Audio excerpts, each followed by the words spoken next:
Hi there, my name's Seth. I'm a paddling school supervisor at Deep Cove Kayak. In this video, we're going to discuss getting set up in your boat and your paddling gear to make sure you're comfortable, some basic paddling skills, and making sure you feel stable and comfortable in your kayak while you're on the water. The first piece of gear you're going to get is going to be a personal flotation device. This is a mandatory piece of safety gear and needs to be kept on the entire time you're on the water. We want to fit it so it's comfortable on our bodies. We want to make sure that it's loose enough that we can breathe, but tight enough that it's going to keep us floating. So I'm going to start by tightening up the straps on either sides so that it's snug to my chest. The shoulder straps are how high it sits on your body. So if you feel like it's sitting too low or it's up in your face, we can adjust the shoulder straps as need be.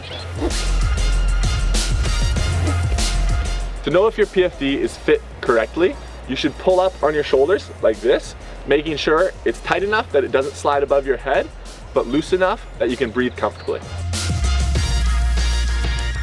The next thing that you're going to need to know how to use is going to be the paddle. To decide how far apart to hold your hands, place the center of the paddle on your head. Our elbows should make approximately a 90-degree angle.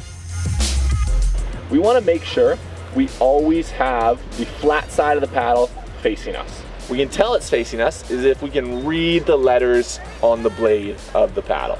We want to make sure that the blade of the paddle is straight up and down and lined up with our knuckles. Next, we'll talk about how your body should be positioned inside of the kayak. Because this is so important, we'll occasionally hit pause so you can more easily see what correct positioning and incorrect positioning looks like. When I'm getting set up in my boat, the first thing I'm going to do is I'm going to step all the way over to the far side. I'm going to drop my bum into the seat, and then I'm going to get my legs in one at a time. Next, you'll need to set up your foot pedals. One of the main reasons for your foot pedals is to steer the kayak. You do this by pushing on the pedals with your feet. Another important reason we put our feet on the pedals is so we can have good connection to the kayak, which will improve our balance and make paddling much easier. To set the length of the pedals, you might need to loosen the straps to make them longer, or you might need to pull on the straps to make them a bit shorter. The idea is that when your feet are on the pedals, your knees and thighs should have contact with the side of the boat. Your posture has a huge effect on your stability in the kayak. I want you to think about sitting up nice and straight, scooching your bum all the way to the back of the seat, and lifting those knees into those thigh braces. What we don't want to do is sit back in the boat and slouch. That's going to make us feel less stable, and it's going to tire out our paddling muscles much quicker. It's important to know that different kayaks fit different people differently. So if you're feeling uncomfortable on the beach, we want to change that before you get on the water. So just let a staff member know if you're feeling in any way uncomfortable in your kayak, and we're happy to change that for you.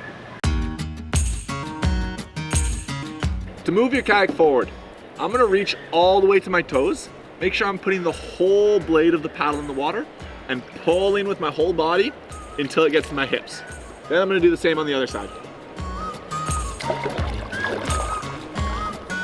To stop my kayak, what I'm going to do is I'm going to reach all the way behind me and pushing water in front of us. For this stroke, the first two are going to be quite splashy, and I actually won't put the whole paddle in the water. For the next two, I will put the whole paddle in the water and dig a bit deeper.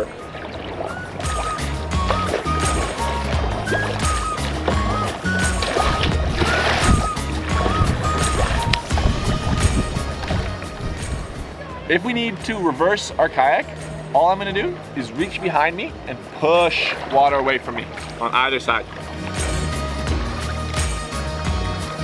At the back of my kayak, there's a rudder. The rudder helps me turn my kayak, and it helps me go straight. I control the rudder with my foot pedals. If I'm wanting to turn to my right, I'm going to push my right foot forwards and paddle forwards.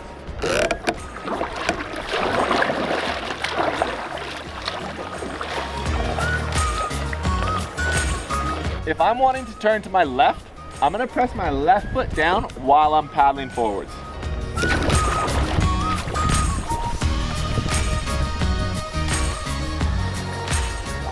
To paddle straight forwards, both feet need to be even, and I'm gonna paddle equally on both sides.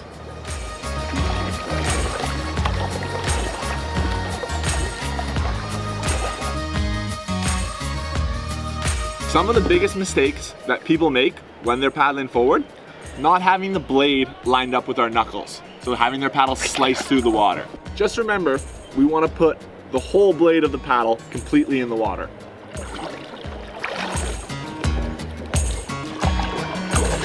The next mistake we see people making is not reaching far enough in front of them. Instead, what we want to do is reach all the way for our toes and make our strokes long and smooth.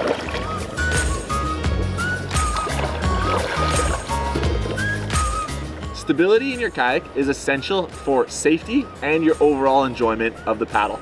Before we leave the beach, first thing I want you to think about is sitting in the center of the kayak, not off to one side.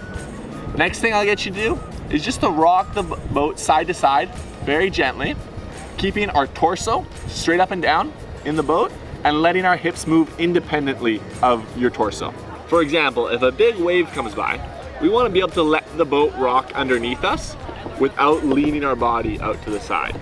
If there's waves coming towards our boat is much more stable with the nose of our boat pointing into the waves rather than taking the waves to the side of our boat.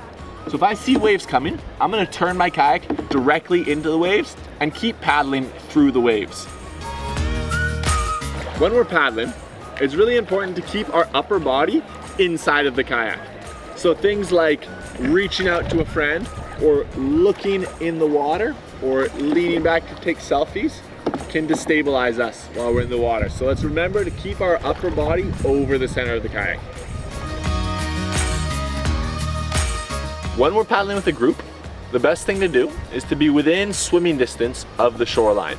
So that means if you can throw a rock to the shore, that's close enough.